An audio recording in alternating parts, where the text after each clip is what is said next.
Welcome back to the Family Eats Kitchen. I'm Vita and you're in the kitchen with me today doing strawberry rhubarb mini pies. Rhubarb is only in season for a short time, so I strongly urge you to take advantage of the fact that it's a wonderful, very versatile dessert. When mixed with other fruits, it can be very, very delightful. So if you think, I don't know if I really want to try that, give it a try. Okay, so we're going to get started. And I'm going to show you step by step what we're going to need to do. You're going to want to have a metal mixing bowl so it can stay really, really cold for you. You're going to take your rhubarb. It comes in very long stalks.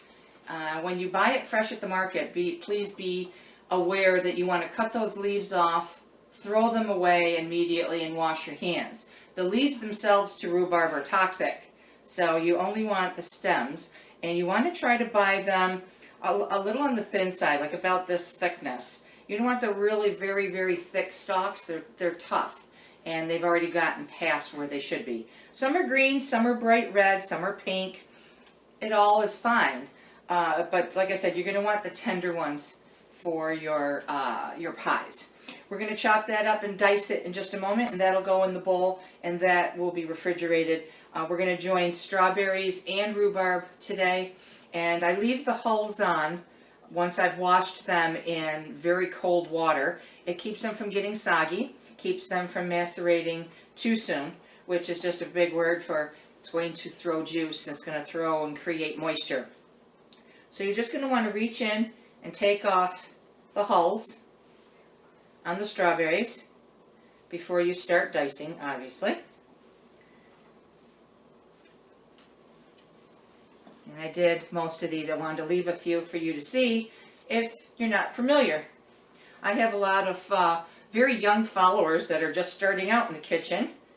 Just left high school, in college. I know my stepdaughter Nicole is starting to experiment with doing things in the kitchen as well. So I won't want to assume that anybody's done anything yet. So that's all of our strawberries. This is our scrap bowl for our stems and such. Keep that close by.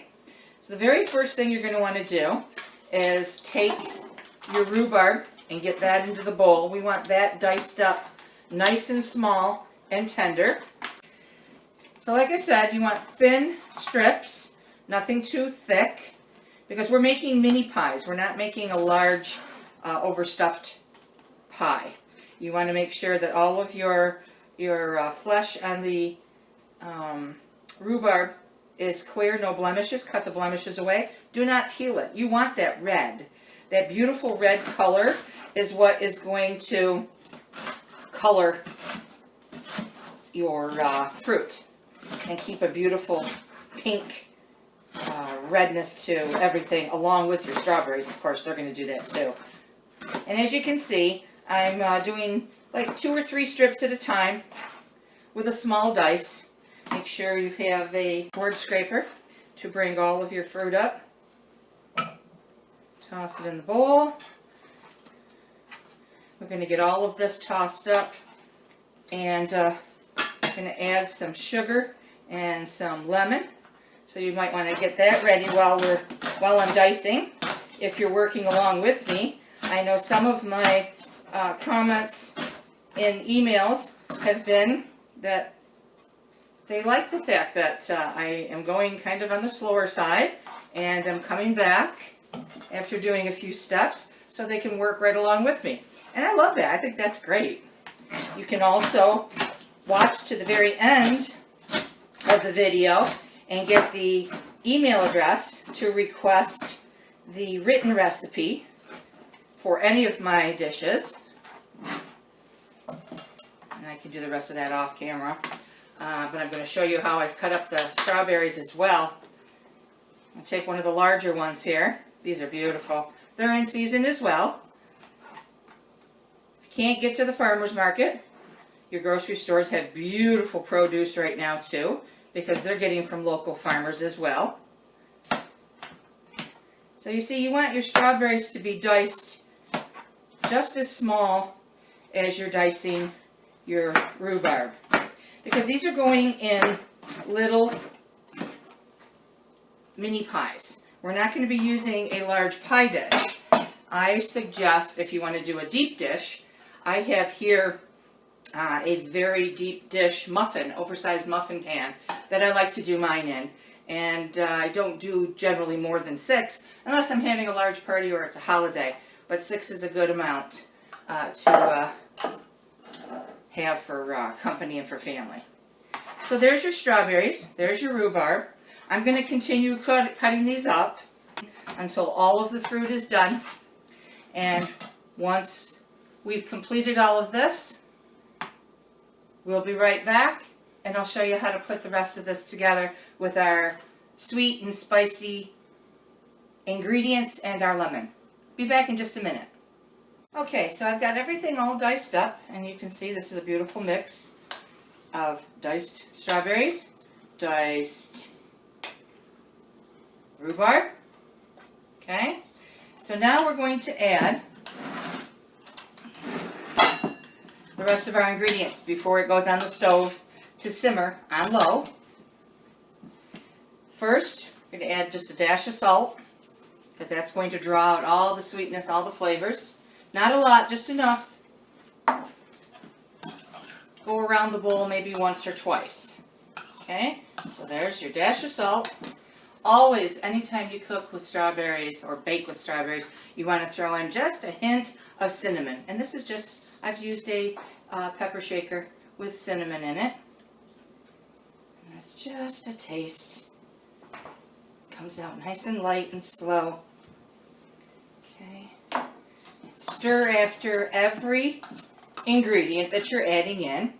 And you can already see that they're starting to macerate, produce juice. And that's what you want. You want a little bit of that. You don't want dry fruit.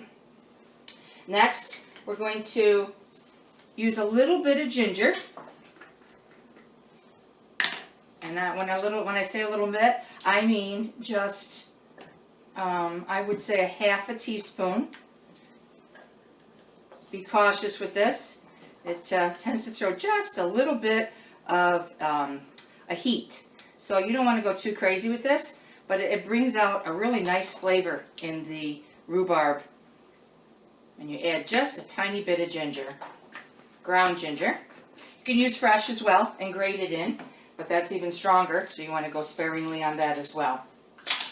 So we've got salt, cinnamon, and ginger. You're going to mix it around. And don't be afraid while you're baking. Give things a taste. And get your palate used to tasting. Very tasty. Needs maybe just a hint more salt. Okay. Probably can go a tad bit more on the ginger. You don't know until you start tasting. Okay, so there's a little bit more. There's the ginger, and that's going to be enhanced when it's cooking as well, or baking in the oven. Okay, next. Now, I know this sounds like a lot, and your fruit is sweet, but your rhubarb is not, and it needs to cook, and it needs to create a syrup. Almost like a pie filling type of jelly. So 1 cup of sugar for the full basket of strawberries that I showed you, and 1 pound package of rhubarb is what I used. It came in a 16-ounce package at the farmer's market, and that's generally how they sell them. Some farmers markets just do it by eye and by the stalks, the amount of stalks. But as you can see, the sugar is already starting to thicken this and make it look like a filling. Okay, so from this point, we've got all of our spices in that we're going to be using. This is for after. So next you're going to take a fresh lemon and a microplaner or cheese grater. Either one is fine. They both work the same. The microplaners are a little bit sharper of an edge, so you want to be careful. And when I say the zest of 1 lemon, you don't want to keep going till you see the white pith on the lemon. That's the bitter part. You will ruin your fruit doing that. You just want to go past once or twice in the same spot, and you'll start to see your lemon, your white pith on your lemon. That's the time to stop.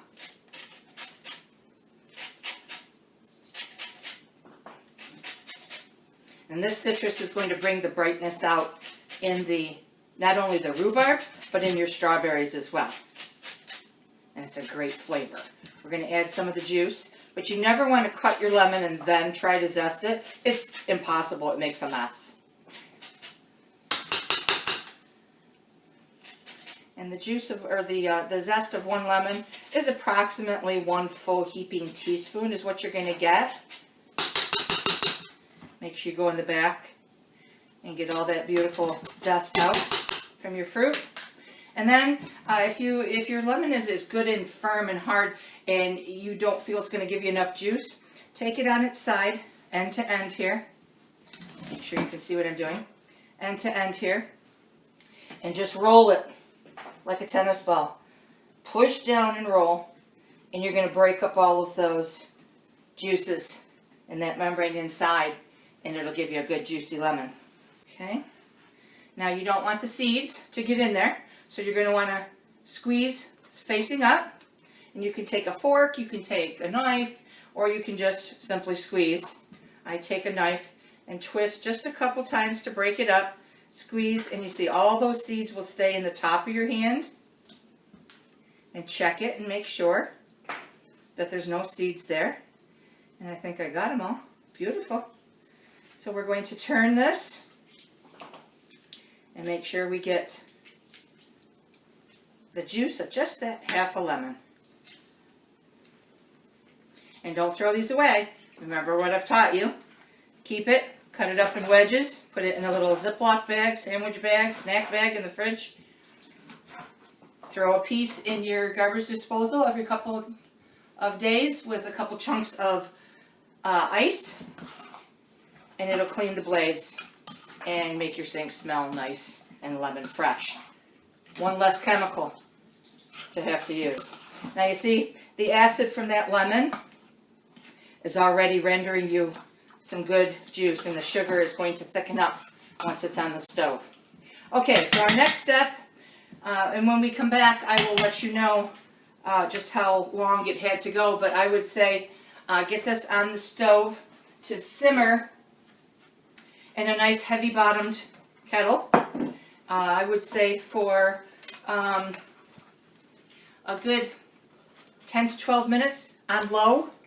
You're going to let it simmer, and you're going to put in, I'm using a 6 deep dish muffin pan, oversized muffin pan. So I would say grab a dipper or a good sized measuring cup like this that's about that depth, and measure out 6 times to make sure you've got enough fruit that you're going to be breaking down. 3, 4, 5, 6. And here you have enough left, a couple dippers left, to maybe grab a bottle of seltzer or lemon lime soda and mix this up and froth it up in your blender with either a non-alcoholic drink, or throw in a couple shots of rum for a nice summer drink with what's left here. It's just enough for probably a few drinks, not much else. Okay, so when we get back and this is all concentrated and broke down some and thickened, I will show you how to fill your pie shells, and we'll go through the cutting of the pie shells. Be back in just a few. Okay, our fruit has all cooked down, so the very next thing I'm going to show you is you need to, while it's still hot, add in 2 tablespoons of cornstarch. Watch how I stir this really fast while it's good and warm, okay?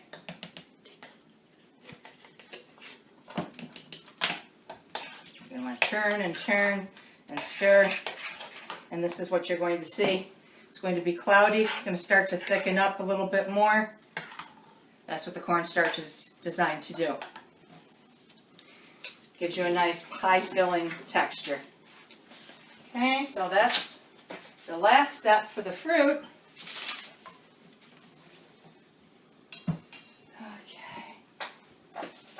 Okay, so get that out of the way. Next we're going to do our dough. Now, you'll see in the written recipe, you want to make sure that your pie crusts are at room temperature. And what I do is I go the simple way. When I don't have time or I have other things that I want to accomplish throughout the day, especially filming, I'll go ahead and buy pastry sheets already made. Grab yourself a little convenience with any dessert whenever you can. I'm using all fresh fruit, and that's a big step right in itself of not buying preservative and processed desserts. But there's nothing different in this than what I'm going to do. So make sure this is out at room temperature before you even start cutting up your fruit.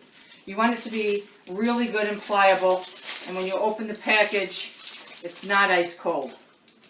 You're going to have a nice, soft, easily peeled back. Have some parchment on your board, a little loose flour for your hands and your board, and that'll help you unfold. See how easy, and the time that you save in doing this. Put it down on your floured surface, turn it over on the other side, and you're ready to go. It's already at the thickness that you need for each pie shell. So here we go. I'm going to show you in this pan how to do two different sizes. The deep dish that I started with is for deep dish pies. You're going to need a lot of dough. You're going to need probably 3 boxes, which 2 sheets come in that box. The first sheet I used for a chocolate cream pie, and the other sheet I saved for this to do my demo for you. But like I said, you're going to need a few. Okay, so there's that. We're going to get all of this filled, and when this pan is filled, they're going to go in the oven, and so that we're going to bake these ahead of time before we put the dough in. And I'm going to tell you why. If you bake these ahead of time and then add the dough, and then add the fruit, these are going to not get all soggy and stay gummy at the bottom. We want them good and firm. So I'm going to bake them first, add the filling, and they only go in just for a couple minutes for the filling to set. Okay, so when I get back, you'll see that we're going to fill these cups with our fruit and get them into a good hot oven. Now is the time to preheat your oven to 400 for the shells. And then we're going to lower it to 350 once we put the fruit in the shells and bake them the rest of the way. Be back in just a bit. These pie shells baked at 400 for approximately 10 minutes. And you can see they're just lightly golden, but they're done. So, you could lift these out easily and see the bottoms are beautiful. Just a little bit head start on the fruit, so they don't get all soggy and gummy on you. So there's one. As you can see, this regular cupcake pan doesn't hold nearly what the deep dish would. But you know what? You got to roll with the punches. Stuff happens. Make do. Not a big deal. This fruit compote will keep in the fridge until you get to the store and maybe pick up a few more sheets and make some deep dish like we talked about. That's what I'm going to end up doing. I do have to point out, though, you're going to have a lot more left over, so you'll have a lot more patio drinks for sure. But grab as much of the fruit as you can for these, and it is delicious. I tried it. Take a spoon once your fruit filling is all cooled. Take a spoon and just give that a try. You don't want to go on the simmer until your rhubarb is mushy. You want to go where it's still got a little bite to it. And when I mean a bite, I mean al dente, because it's going to have a little bite. It's on the tart side for sure, and that's what the sugar and the strawberries are about. And you can overfill these. You don't want to overfill these with all of the juice that macerated and that it produced, but you want to put enough filling on them. If they go over, it's not going to be a big deal, because you're going to put this on a cookie sheet to protect your oven and to protect any smoking in the oven, because they can tend to go over the pan itself. So these are pretty full, and they look beautiful. What I would suggest for serving is I've whipped up a small carton of heavy cream with just a little bit of cream of tartar and a little bit of sugar, and just put a small dollop of whipped cream on it. Or if you prefer not to add the extra calories, you could easily just add a sprig of mint to them. I'm going to get these in the oven after I set this muffin pan on a cookie sheet to protect the oven from spills and it bubbling over. But these are beautiful. These are going to be so pretty when they come out. It's going to get a lot thicker and more jellied, and they're going to be perfect size little dessert. And I'll show you how we plate them a little bit later.